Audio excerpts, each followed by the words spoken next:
at 6 o'clock. I'd like to call the meeting to order. Mr. Phillips, roll call. Taylor Christian. Here. Mary Lally. Here. Amy White. Here. Ralph Wentz. Here. Tori Oates.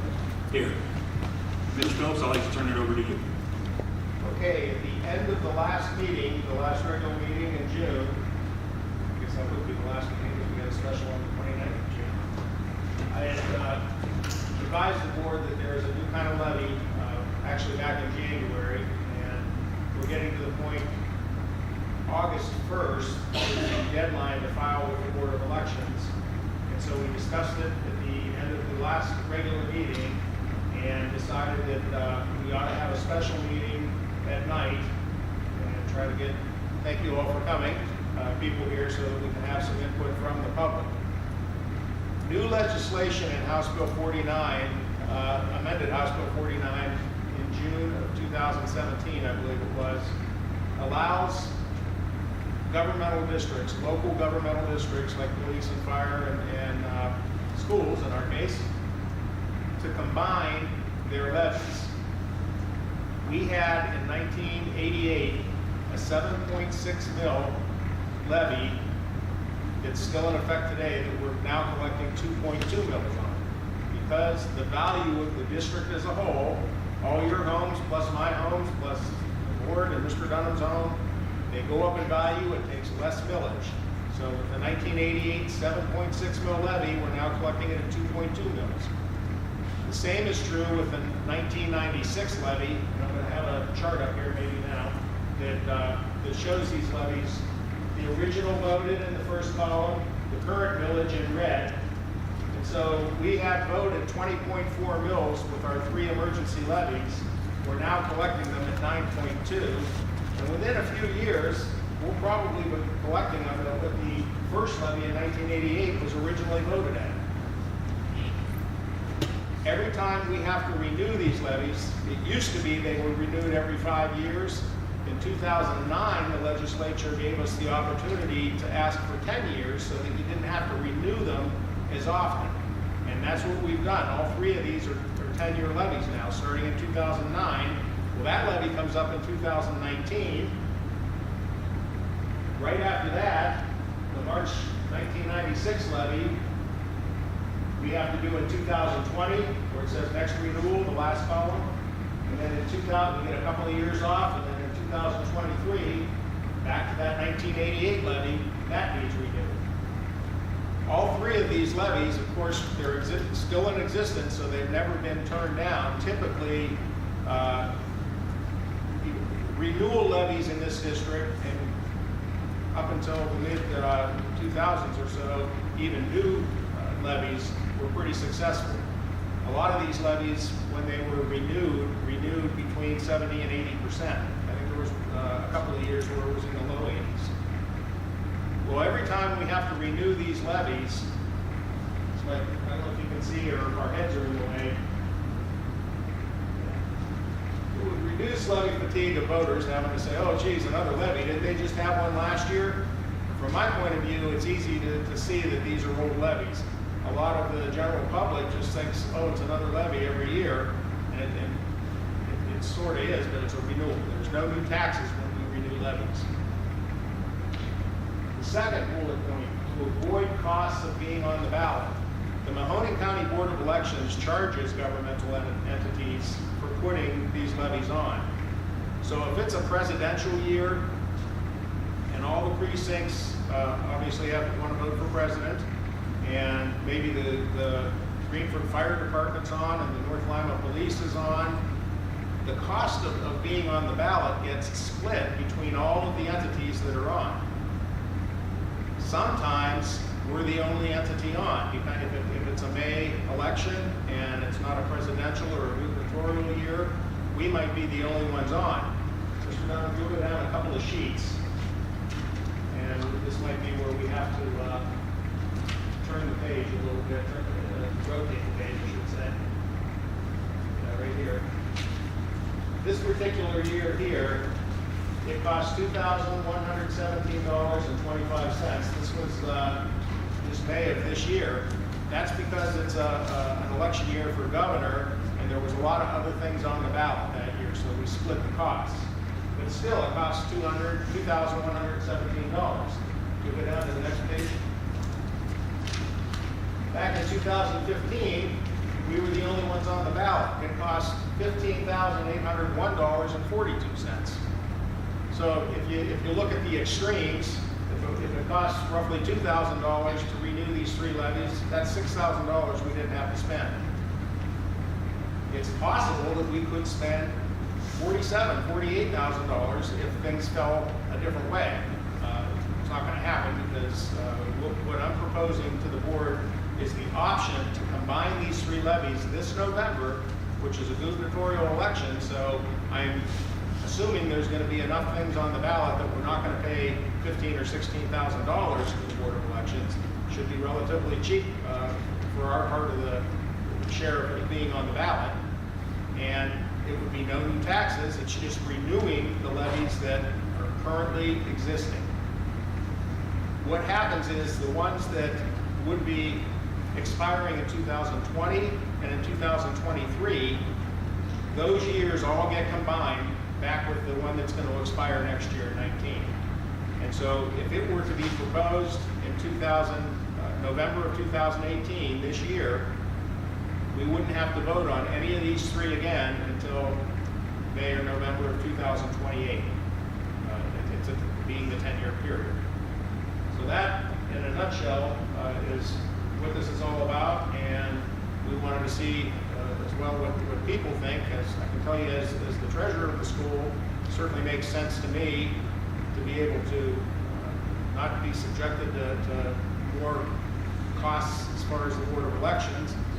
And being that we've had levies starting in 98, 96, and then 2004, we haven't had an operational levy since 2004.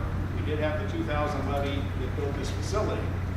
But we haven't, it used to be we needed a levy every 8 years.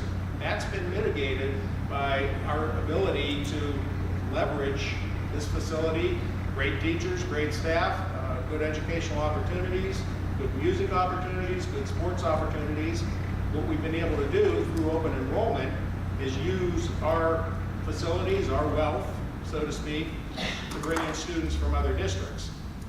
That money from students coming in for open enrollment generates the equivalent of about 11 mills now. And so that's 11 mills that if we wanted all this same stuff, we would have to have 11 new mills, a new levy, new money levy of over 11 mills. So that's been one reason we haven't had a new levy in such a long time. And again, this proposal here is no new tax rates at all. It would take the 9.2 mills, quite frankly, it may go down to 9.1 or even 9, because every year, as the value of our district as a whole increases, the millage required to produce the amount of money that these levies produce, which is just over $1.7 million combined, that money always stays the same. You never get $1 more, or not supposed to get $1 more than those who were originally voted. And that dollar amount, by the way, the 1988 levy was $430,558. The 1996 levy was $558,000. And the 2004 levy was $793,000. When you add all those together, it comes up to $1,700,000 and some thousand. What the ballot language would look like, if you would.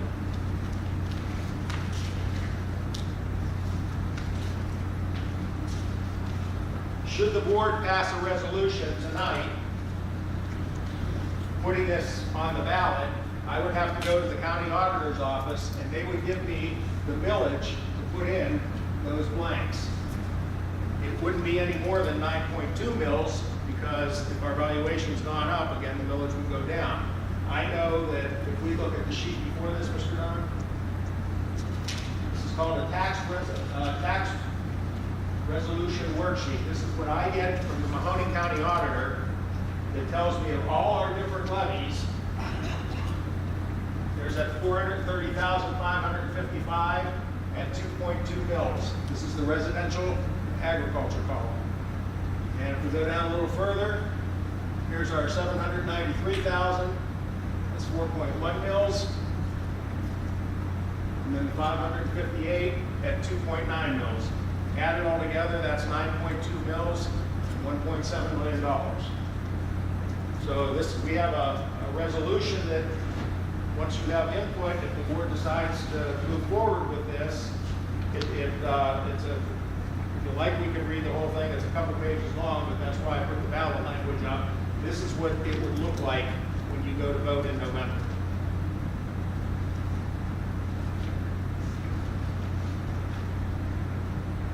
Any questions from the board? I'd like for you to again emphasize that the dollar amounts, the reason the millage goes down is because we can't collect 1 penny more than what the original levy was for. So, as again, we're still collecting the same exact dollar amount that they were voted on. Again, as our homes go up in value, the reason the millage, when they come up for renewal, goes down is so that we don't collect 1 penny more than what they were originally voted on. Being the accounting type, I get a little bit, I drive everybody crazy with detail, but the county auditor's office certifies the millage for $430,550. When Mr. Wentz says we can't collect 1 penny more, in theory that's true, but the county auditor by Ohio Revised Code is allowed to maybe put another 1/10 of a point on because of delinquencies for the people that maybe didn't pay their taxes, so that we still get $430,555, even though Jim Phillips didn't pay his taxes. The millage might raise just a little bit more. On the other hand, it might raise just a little bit less. So it doesn't come out to the penny on each case. Because people pay their taxes late, it was delinquent, so you didn't get it the year before, and then the next year they fix it, they pay them, plus they pay the current year, so you might get a little. So there's a little bit of swashing around in all these amounts, but what you're saying in theory is true.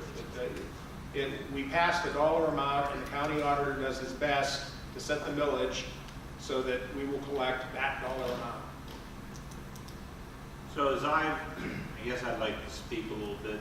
So as I've taken and looked at this philosophy, I've tried to take and say, okay, what's the positives and what's the negatives on the whole philosophy. So the positive, as Mr. Phillips pointed out, is that instead of going to the taxpayer every time one of these renewals is up, we obviously cannot go without these. If one of these was turned down, we would create quite the financial hardship for the district. So obviously we have to come to the taxpayers as the 10 years elapses, and we have to get them renewed. So if we could get them all bundled, we would only be going to the taxpayer once in every 10 years for these 3 existing levies. So that to me was a positive. The negative on that is, from a board standpoint, is let's say that we go ahead and get those passed on the first try, but 10 years from now, for whatever reason, the taxpayer decides they're not going to renew that. Not only are we not renewing 1 levy, we could possibly be non-renewing 3 levies. So the hardship gets even worse for the school district 10 years from now if the taxpayers decide to not renew it for whatever reason. So another positive obviously becomes that we can continue and know for 10 straight years that money is going to be there for us. I think one of the negatives, and it's going to be up to the board, and I think social media is getting it communicated to the public that if we do this, your taxes are not going up or down 1 penny, but they're going to stay the same. And hopefully in today's world, with the way we stuff goes out and gets out there, we can get that accomplished and stuff to everybody. I think that becomes one of the challenges for us is to do that. Another negative from a taxpayer standpoint is that you could look at it and say, I want the option each time to say, hold you accountable for what you're doing, so as these renew at each time, you know, the taxpayer can have some say if the school's not doing what you think it should be. You have the option of saying, hey, we want to see some changes. We're not going to renew this levy unless you do X, Y, and Z. Where, you know, for the school district, it's beneficial for the board to be able to know that we have that coming. So I don't, as a taxpayer, I would hope that as each of them come up, that I believe that we as a district as a whole continue to do great things for our students, for our community, all the extracurriculars. So I would like to hope that this board and new boards that come on board in the next 10 years, we continue to do those things. But that would be something that the community might possibly look at as a negative. I do like the idea from the standpoint of being able to put it out there and at least try to see what the taxpayers say. With this being on in the fall, if taxpayers overwhelmingly say, no, we don't want these lumped together, we want them individually, then next year we obviously would have 2 shots for the first renewal that's up there to get that done. Irregardless, we have to have that money. We absolutely, it would start to look continued devastation. We would have to go, if we knew we weren't going to get that money, and I know, we talk about a 5-year forecast and above the line, below the line. One of the things on the 5-year forecast we can do is we can see that if we didn't have that levy, how soon we would be in the red and how much we're spending more than we're taking in. And Mr. Phillips has the ability to assume that we're going to get that renewal done, and then that kind of, that goes below the line. We can kind of see that, okay, as long as we have the renewal, we know we're good for X number of years moving forward and stuff there. So I can assure you that we can't, it would get very ugly if we were to not renew, whether we renew them individually or whether we do them as a whole. So I guess I'd throw it to some of the other board members to give their input and what they feel as the people they engage with, and see what they have to say for or against this. Well, real quick, and I agree 100% with Ralph. At the end of the day, schools only have a limited number of options of how we get funded. We only have so many options. So at the end of the day, we're going to need these renewals. How we do it, it doesn't matter. We just need these renewals passed. The reason I'm for combining these levies is, as Mr. Phillips said, it's going to reduce levy fatigue. I think sometimes as people go to the ballots, they keep saying South Range needs a new levy. Well, it's not a new levy, it's a renewal, but they see that 3 straight times in a very limited time span. It doesn't look good. Also, it avoids the cost of being on the ballot. As Mr. Phillips pointed out, it costs money to be on the May ballot especially. We can avoid that. And further, once again, just increase financial stability. We need to know that we have this money. And Mr. Dunn passed these out to us, and I know everybody's going to be getting these in their mailbox pretty soon. We're doing something right here. I'm at the very first page. It says 87% of our class of 2018 graduates will continue their education, 74% at a 4-year institution, 13% at a 2-year school. 12% of the class of 2018 will be the first in their family to attend college. So we're doing something right. And we need to just have that financial stability to maintain what we're doing and hopefully improve what we're doing without asking for any new money from any of the taxpayers. We just want to maintain what we're doing. Those are just my thoughts. So my main concern with this so far is Not so much if it fails the first time, then we can always, like Ralph said, or Mr. Winslow, we can go back and try to do each individually. My only worry is honestly, if it passes in 10 years from now, then it goes down. There's really no cushion. So if you have one renewal go down, you have a little bit of a cushion to try to make. I mean, it's going to be tough decisions regardless, but you'll have some time to make them. Whereas if it all goes at once, it's going to be very, very quick devastation to the budget. It'll just be gone. That's almost 1.7 million would just be gone. You lose half the first year, and then the other half the second year. So it would be very quick termination of that money. In 2028, how many opportunities would we have to put it on the ballot? 3, you could put it on in November of 27, May of 28, and in November of 28. And again, the history has shown all 3 of these levies still exist. So I don't want to say that there's one time after the levy after we built this building, After bond issue. right after the bond issue of 2007, we had a renewal, and it failed in May, but passed in November. There was a little pushback, I think, from taxpayers that, well, we just voted for 7.9 mils, and it's hard to communicate. That's your house payment bucket. Here's your operational bucket. So we were very fortunate when the state was paying 52% of the bill to build this place to be able to pass that issue. But it did cause a little bit of pushback on a renewal, but it passed later. So none of these 3 levies have ever failed. We have a 30-year history of maintaining the levies that we have in existence. While what you're saying is true, it's possible.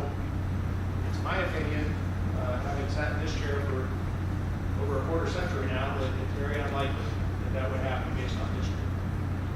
Mr. Phillips, if we did combine the 3 levies in 10 years, that millage could go from 9.2 to, I mean, it could go down, correct, to possibly 7 point. I think it'll go below that. You know, the 7.6 that the 1988 levy was originally passed at, I'd be real surprised in 10 years from now if it's not below that. This would be a good segue to just talk about the tax rates. Yeah, I had a sheet that I've been maintaining for a while. Basically, every tax year, looking at that rate resolution worksheet that I showed you earlier that the county auditor provides, at the bottom of that sheet, it gives what the total millage is here. In 1992, taxpayers paid 33.56 mils. Going all the way back up to 2018, at the top, it's 36.25. The difference, sorry about that, go back to the bottom. The difference in those two is 2.69 mils. That's how much more we're paying today than we were paying in 1992, millage-wise. 2.69 mils. And that includes this building. Were it not for this, the 7.9 mils that we voted to build this building, we would be operationally getting a lot less money. I think it's about 29 mils now of operational money to pay for the lights and the salaries and everything it takes to run the district.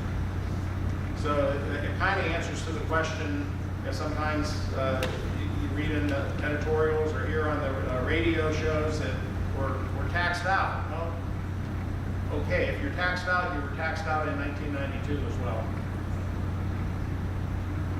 We're really not burden-wise, tax burden-wise, we're not, and particularly operationally, we're not as bad off as today as we were in 1992. We were paying more towards operational millage in 1992 than we're paying today. Despite the 7.6 mils that 7.9 mils it took to build this building, we're still only 2.69 mils more in 2018 than we were in 1992. Also, just looking in the last 10 years, you may recall in 2008 there was a little financial crisis nationwide and the housing bubble burst and all that. That caused some problems. You see the 8.6 mils, 7.9 of that 8.6 mils was because we voted for the levy to build this facility. Typically, in a decent economy, which even in 2009, things were still rough, but we paid 1.10 mils less in 2009 than we did in 2008. And going all the way up, everything you see in red represents the amount of millage less than it was the year before. So just looking in the last 10 years, 2018 versus 2009, we're down 2.23 mils from what we were in 2009. So that really has nothing to do with my proposing this levy. I just wanted to be able to show the board with this chart that we're not really overtaxed compared to other years. You know, I respect that people feel they're overtaxed. We all feel we're overtaxed when it comes to all the, not just South Range property taxes, but state taxes and federal taxes. But it's no worse than it ever was.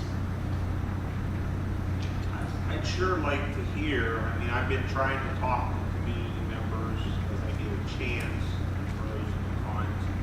I mean, like, hopefully some of you would say what your opinion is.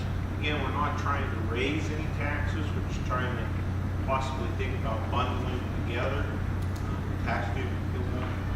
I guess my concern would be that 9.2 looks like such a big number, and I understand it's removable, but for people who just see that number, who might be, from or vote against it. Is there a possibility of combining the first two that will expire in 19 and 20?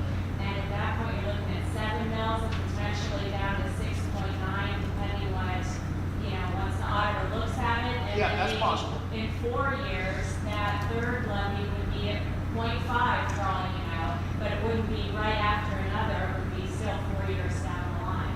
I think in either case, you're right, and in either case, because this is July and it's going to be on the ballot in November, I've been saying to people I've been talking to, the last two presidential elections were won on social media, and so will this one. The board members, their kids, our friends and neighbors, booster people, we have to get this on social media that it's 9.2 mils because it's bundled, but it's 9.2 mils when it's unbundled too. So there is a communication thing to do within 3 months, and that you're right, that's definitely a challenge. I don't know that 6.9 mils or quite frankly 4.1 mils, which 4.1 is the one that's going to come up first. And so whether it's 4.1 or 6.9 or 9.2, I don't know how much of a difference that makes. You're the ones who vote for it. If it's still nothing additional, and again, that's the burden on us to communicate that. But is it possible to do that? Yes. The only thing that makes it a little bit of a challenge is that we don't have prepared a resolution to do that, and we have to first pass a resolution of necessity, and then next week in our regular board meeting, should they vote to do this tonight, we would do a resolution to proceed. Ohio Revised Code requires it. It takes two separate meetings, a resolution of intent and a resolution to proceed, and then by the first week of August, I have to have time to go to the county auditor to get him to certify the millage. Then when that comes back from the county auditor, I have to go to the Board of Elections by the first week of August to get it on the ballot. So we're kind of in a time crunch, but yes, it's possible. The concept is great, vital. It is intimidating when you first look at it. I think the big problem that we're going to have with social media is the fact that the South Range School District in general has changed a lot. We have a lot of older residents in this community now who do not have children in the school, who are not as focused on social media. It's going to be hard to get them. It's going to be hard to get their attention and make them understand that this is a good idea. And I do have to agree that the scary part is that if it passes now and goes down in 10 years. That's the terrifying part. It could happen. Again, history shows that it won't, but it could happen. And quite frankly, the $793,000 levy that we would have to put on next year, if we did it singleton, that went down, we would be just as much in trouble.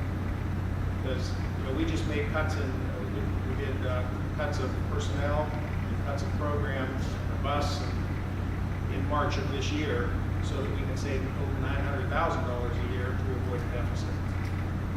And in 2012, we cut over a half a million, I think maybe even over $600,000 in personnel cuts.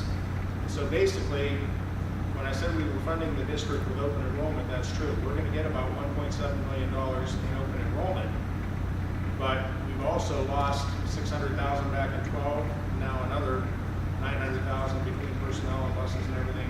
This round of cuts. My hope is that we don't have to continue to fund the district by cutting things, because eventually it's going to be things, music programs, sports programs, because you got to have English, math, and science. We can't cut those. Are you aware of any other school districts in the state who have done it or are considering? Yeah, but Actually, I called down to the Board of Elections last week just to get a little bit more information on the combination levies, and the representative there said it's a common practice the majority of the schools are starting to do to get a little bit of financial security from the voters and giving them a little less fatigue with all the levies going on. anytime we have to do a levy, we have to consult with legal counsel, because the Ohio Revised Code changes from year to year as the Senate and the House of Representatives changes. There's little tweaks. So one word, if I just take the legal ballot from last time we were on, and one word change, it could be the difference that could cost us the election. The election is not valid because you didn't have this word in there. Long story short, the lawyers that we have write this resolution, I asked how many districts, and it's not overwhelming across Ohio that everybody does this now, but again, it's only been a short time that this option has been made available by the Ohio legislature. And there have been districts that have been successful with this, there have been other ones that have not been successful with passing it in the first place. And I think it's also fair to say that not as many districts are in the same situation we are with having levies so close. When we originally changed the levies term, in 2009, as I said earlier, the legislature said you have up to 5 years. Well, they changed the language to say up to 10 years. So every time one of these three would come due for renewal, we would change the language to 10 years in hopes that would give some relief. And it did until now. The problem is 10 years, once the 10 years goes by, they're still boom, boom, boom, right in a row, with the exception of the difference between 2020 and 2023. If we voted for these separately, same thing's going to happen in 2030, 31, or I'm sorry, 29, 30, and 33. So this just kind of bundles them again. It's no new taxes. That's the simple, the communication part of it. It's no new taxes. You're already paying it, and just combining it. And I think using the word combine makes it pretty simple for people. That it's nothing new. We're just combining what we already have, what's already existing. And again, it saves time and energy that we could be focused on doing other things to promote the school and to make good programs for kids. And it also saves a little bit of money in terms of what an election costs. The only other thing I would like to add too is, we were talking about potentially cutting programs and stuff. We're not trying to fearmonger. We're not trying to scare anybody. That's not what we're about. We're just saying we're going over a lot of numbers here. And at the end of the day, these are programs, these are kids that are going to be affected. That's why it's so critical to get, regardless if we combine the levies or no singleton, it's so critical that we pass these renewals, just so we can maintain our programs and maintain the successes that our students are having. The 5-year forecast shows, thank you, Corey, because I don't want to put fear in anybody. We're good right now on our 5-year forecast until 2022. My point was, in answer to the question, what if it all goes at once? That would be horrible. And even if our smallest $430,000 levy goes away, we've had big cuts the last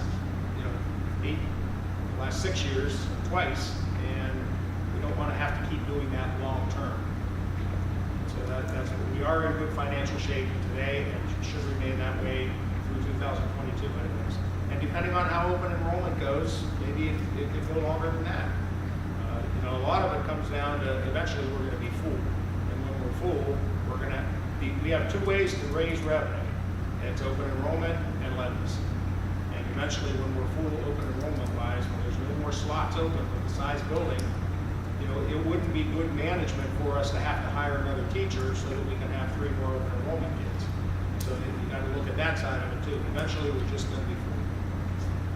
To play on that for some of you, again, us as a board understand exactly where we're at on the open enrollment, but I want to try and make it clear that, you know, I'll go back to when my youngest graduated, there was probably 2-3 open enrolled kids in the senior class, and that would have been 4 years ago. When, as the in-house residents, as people have had less kids, there's not as much new housing being built, you know, good or bad, however you want to look at that. The bottom line is the classes coming from within the district have been slowly getting less. So all we're doing as a board is keeping that same, you know, 100, I'll just say 100-ish number in graduating. So as we lose some of these upper grades, we add open enrollment. We're really not adding more kids to our district. We're keeping our district sound with the number we've always had and stuff there. And so that's why, you know, you've heard some negative PR from neighboring school districts that they, you know, ended up going open enrollment, hiring more staff. We've not hired any additional teachers. We haven't added a grade level class to, you know, in our lower grades. We're still at the four sections for each.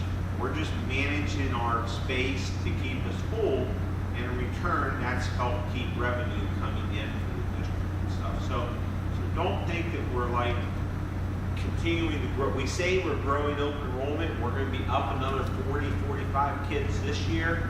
Understand it's still that same exact number of kids close coming into our school district and stuff. So I just want to make sure that gets communicated correctly to people. I know I get that question a lot. You know, you're adding kids. We're not adding kids. We're keeping us whole with what we've had in there. Is there any other comments or thoughts? I think it's an excellent idea. I think the problem you're going to run up against is convincing people that this is not a new levy. I mean, we still have people trying to figure out how we're paying for the tunnel under the road. You know, you've got to get it out. Which, by the way, we're not. I know we're not. That was ODOT's Can you project. change, I mean, are you allowed to change the wording down there that says for the tax levy, for the renewal of the tax? Well, it says about the, shall levy renewing 3 existing levies, the first few bunch of words. People don't read that though. Yeah. All they're gonna read is Can't you do for the that? tax levy. Can't put it in there? This was written by the lawyer, and it's actually, scroll up a little bit, Mr. Dunham. The lawyer puts a note to the County Board of Elections, notice the printer, and he refers to Ohio Revised Code 5705.197. He's explaining the bold part has to stay bold. It's very specific how you have to have this on. That's why you pay a lawyer to do it. Because when I said if you miss a word, it could be null and void, I mean it. So the way that reads there is one option that we can do. We've always said for providing for the emergency requirements of the school district. There's a second option that could say avoiding an operating deficit. They're both the same thing. The reason I chose this out of those two is that's what it has said in past times. And so to the extent that anybody would be familiar with our levy language, this is consistent. If the board chooses to pass this and do this, how soon do you start putting information? What would happen is if it passes in November, No, I mean, if you decide to do It's the a levy. year, I think that's when How soon can we put signs in our front yards to let people Well, know that it's I don't know unruly? I don't know. The Citizens for South Range is kind of not really existent. There's still a little bit of money left, but I don't know that it would be a good idea in this short period of time. I don't know that we have time for signs. That's why I was talking about social media. We have a treasurer whose kids have all graduated. I have to get a new treasurer for the Citizens for South Range. You know, that's a separate organization. The school's not allowed to spend its money on promoting vote yes for the levy. Well, like she said up there, the older people in the communities aren't gonna know. You've gotta get it somewhere, We're going to redo. the back of the stadium or something. What I would like to do, should we choose to move forward with this, for the people who aren't involved, I don't use social media, and I'm old, but I'm not that old, and there's people older than me. I read mail cards though, and that's a relatively cheap way to get it to everybody. And so we might be able to raise enough money, Citizens for South Range might be able to raise enough money to send a mailer out, prior to the levy. What about big signs, like the ones down the middle of North Lawn that I see, and, in the Dickey Plaza there? All that can happen with help. We need to reform if we're gonna do anything like that. Thank you for volunteering, Mrs. Plasko. Well, I didn't say We would put a levy committee together that would make some of those things happen. Doing the 200 or 300 sign thing takes a lot of work because you have to get permission to put them in people's yards, and the time frame. If we were going to do that, we probably should have done this in January or February. The reason this is good timing for us to do this. It's the truth. If it doesn't go, at least we tried. We still have May and November to get the 4.1 mil renewal done.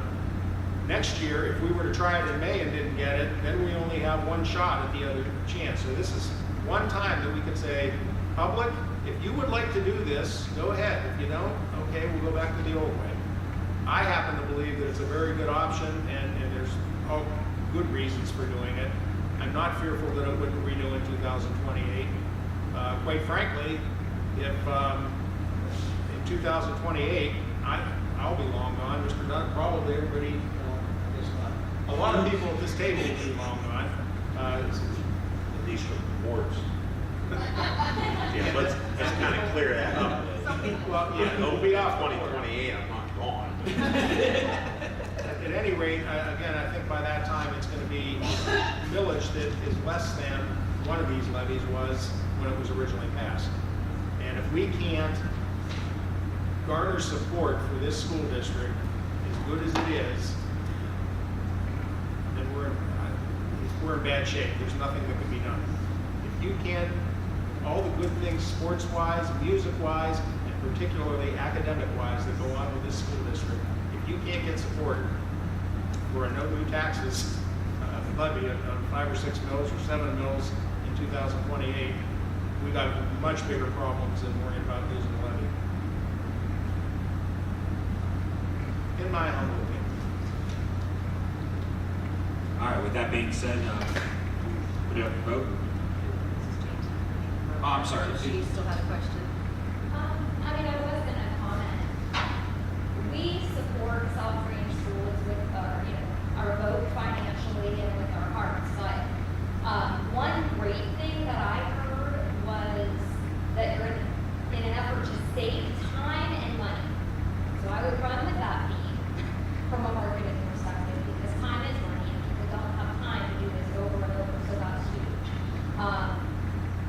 I think it's easy to understand that this isn't an increase, that it's a renewal. However, we are one of, 15 people in this room. And it kind of, before we walked in today, to be honest, it feels like someone's trying to pull a fast one. And I'm just saying, so you're prepared for that, because it does seem like important.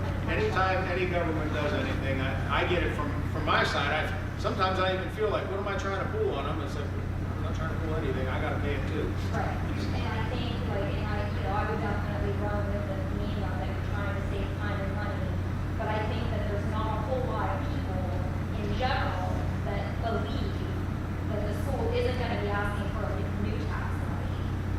So that is concerned, and I agree with you, it's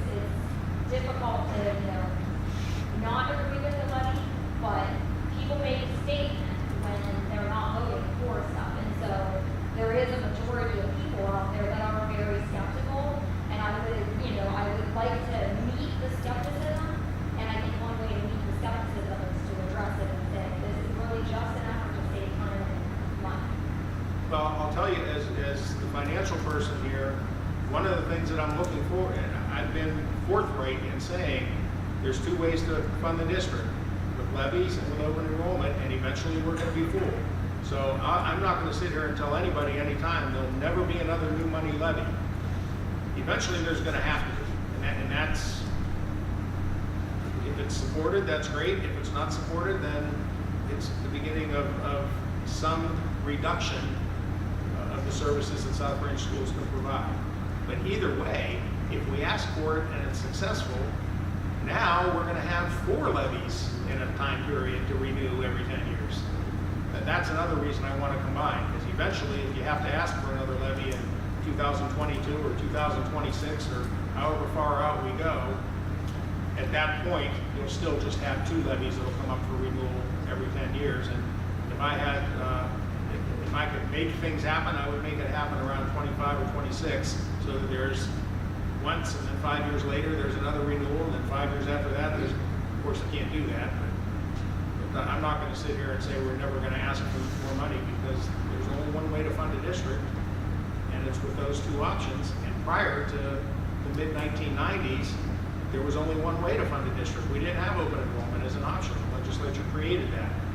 And quite frankly, a lot of us, me included, believe probably should have left it alone, but that's not the way things are done now. Over 80% of the districts in the state of Ohio, over 80, have open enrollment because they have to. The ones that don't are typically around one of the big 8 urban districts, and they're afraid that the urban element will come into their district.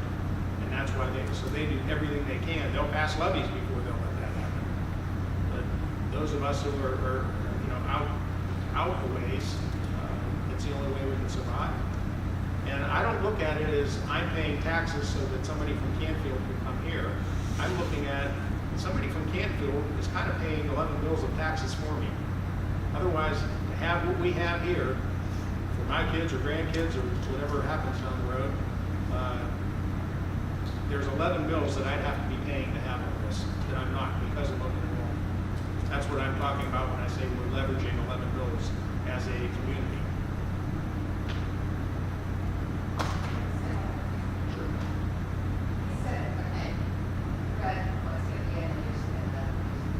About what we're doing right, okay, about it can happen. Please don't take this the wrong way. I'm very proud of our sports program. I love our sports program. But it started off with academics. It started off with we're proud of our academics. Then go to our sports programs. The academics are why people are coming here, and that's what we want to get. We want people to know that South Branch puts out graduates that go on and continue onward and succeed in life.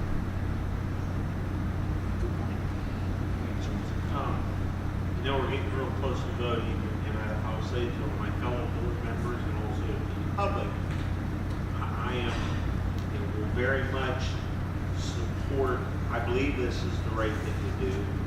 I will very much support it. What does scare me from a board member perspective is if this does go down overwhelmingly with the public. Yes, we know that as a board, we're going to put on the renewal next year. We have to have those renewals. I will support this 100%, do everything I can if we elect to go this way. But I am scared to some degree that if we get voted down overwhelmingly, what that does to us when we go out next year for the renewal, because we will have to pass that renewal in 2019. And I'm with Mr. Phillips. I think the voter fatigue, all the positives that he talks about there. And I will say, typically after I think things through, I pretty much stand, with what my decision is. I do support this, but I am a little bit scared what if we don't get it through, what the taxpayers will do. I hope they don't hold that against us when we go to review next year to pass the one renewal and stuff. So Once we single it back out. yeah, I'm just a little bit. I hope that the backlash would not be that bad, and that they say, what are they doing putting this back on the ballot again in have to have this money. There's no two ways about it. We absolutely, to survive and not make huge cuts to our programs, we have to have the continued renewal money and stuff there. But again, you know, I absolutely support it.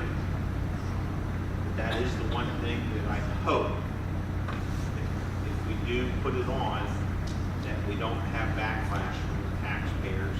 And again, I think we weren't trying to do something, a fast one. I think probably everybody in here is pretty supportive of our district and everything we do. And, you know, I hear some of those questions even from you folks and stuff, so. Hey, I'm not trying, I know that as one of five, that I'm responsible to make sure that the funding that we have for our kids, you know, that we stay in place with it. And I take that very seriously, very serious. Can I just say one thing? I fully support moving forward if that's the decision that the board is going to make. But I also know, as many people know, that there is a faction in this community that will put up a fight, and they will have the backing of the AFP. And I just hope that the board is ready to confront their misconceptions and put something else out there to the community, to put those, to put their agenda to rest. I will say probably whether we put this up or whether that renewal goes up next year, They will- either one, you're gonna get pushback. So I would agree with that. I don't wanna say that doesn't bother me, because it does, but, you know, I hope we wouldn't get such a pushback, you know, if we aren't to pass this, that would add to that pushback. It's strategically trying to target what we're trying to do here. Yeah, I get that. And I think first off, thank you guys all for coming out. Honestly, I hope we're trying to be as transparent as possible. You see us, we're working through this. These are tough decisions that we have to make, and at the end of the day, it still comes back to our kids. You know, I understand the skepticism, and I get that. And we're going to face those questions. And at the end of the day, we cut positions not because we wanted to, but to help survive, to help try to maintain this district as long as we can without asking for new money. In this case, we're asking for renewals, and we're going to be voting here shortly on combining some levies to hopefully maintain those programs. So once again, thank you guys for coming out with this. It's been informative for us to hear back from you. It really has. We do need to hopefully get communications out better about needing some more people come out. At that point, Actually, I'm going to say something pretty blunt. We have a great community because we have a wonderful school system. If we can't have the support for renewal to keep that school system, we're going to lose a good school system, which will lose property value in our homes. So we need that support of the taxpayers, the homeowners, to keep our school the striving entity that it is, because it's a dominoes effect. People will start moving out of the district because we don't have that school where it used to be, and there goes our property value. It's plain and simple. And as the former spokesperson for that group that was against the new levy last time, I can tell you that at least I am for a renewal. So new money, I wouldn't say yet. A renewal, I would say for sure. With that said, would it be reasonable to have even 30 minutes prior to our next 4 board meetings? I think that this July, August, September, October, even November, to have a half an hour informational meeting about the renewal levy for those who want to attend that. Obviously, this group has already heard it, but those that have not, we're going to have social media out there. We will have printed hard copies in newsletters, but there's still good opportunities for people to come and get more information over the next 3 or 4 months. You're saying 30 minutes prior to each Say regular schedule? 6:30, Yeah. regularly scheduled. Okay. Yeah, I They're agree. scheduled third Monday of the month, Yeah. but at 6:30, it's just information about the. And you could do a one call and something like that Sure. each month, couldn't you? I said this before, I did not want this to be a lightning rod for everything else. There's a lot of good things that are happening, and as Mrs. Lally mentioned, this is a renewal levy. The biggest challenge for us is communicating it to all of you and here and to all of your friends and neighbors that this is not going to force additional taxes. It's going to be the same tax rates as in the past. That's a big challenge.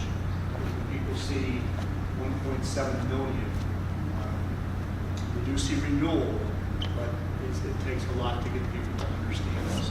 That's why I would recommend informational meetings prior to, as much as we can, just to get out and share. Good. All right, everybody agree for vote? Alrighty. Do you have a motion? I motion. Jerry motions, do I have a second? Second. Amy seconds, roll call, Mr. Phillips? Ralph Wentz, Yes. Amy White, Yes. Cory Yocum, Yes. Terry Lally, Yes. Taylor Christian. Yes. All right, motion carries. All right, adjournment? So moved. Ralph moves, do I have a second? I second. Jerry seconds. Thank you all for coming. Yeah, thank you. There's going to be another meeting here, or Yeah. any meeting? 50th anniversary. So any comments? Anybody that's interested in helping us celebrate our 50th year anniversary, we're having a committee meeting immediately following this one.